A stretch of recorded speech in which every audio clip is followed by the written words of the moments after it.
হয় ৰাজ্যৰ যুৱ প্ৰজন্মৰ হাৰ্টথ্ৰব জুবিন গাৰ্গ জুবিন গাৰ্গৰ সম্পৰ্ক আছে বিজনীৰ সংগীত বিদ্যালয়ৰ সৈতে এই মুহূৰ্তত আমি বিজনীত উপস্থিত আছো বিজনী সংগীত বিদ্যালয়ত আৰু জুবিন গাৰ্গে যেটো সময়ত বিজনীত তেওঁলোকে বসবাস কৰিছিলে 4 বছৰ এই সময়ত জুবিন গাৰ্গ আৰু তেওঁৰ ভণ্টি জংকিয়ে এইখন সংগীত বিদ্যালয়তে তেওঁলোকে সংগীতৰ আদিপাঠ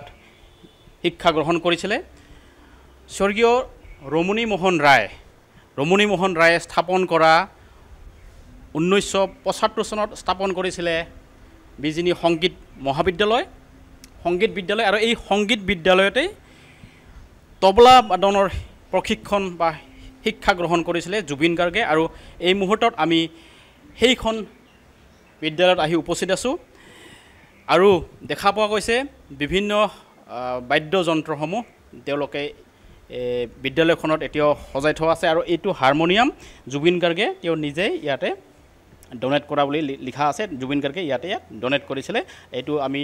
দেখিবলৈ পাইছো জুবিনক তো আমাৰ নিজৰ ল'ৰা দৰে জানিছিলোঁ আমি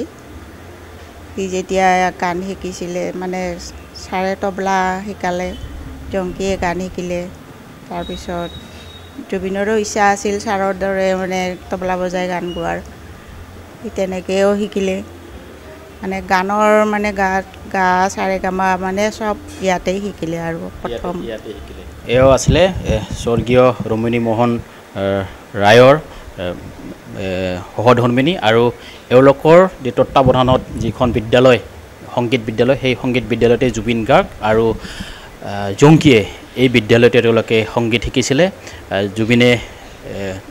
তবলা শিকিছিলে আৰু সংগীত শিকাৰ লগে লগে তেওঁলোকে এইখন ঘৰৰ লগত তেওঁলোকে এটা সুসম্পৰ্ক বজাই ৰাখিছিলে আৰু জুবিনৰ যি ৰহস্যজনক যি মৃত্যু সেই মৃত্যুৰ বাবে এওঁলোকেও এতিয়া ন্যায় বিচাৰিছে চৰকাৰৰ ওচৰত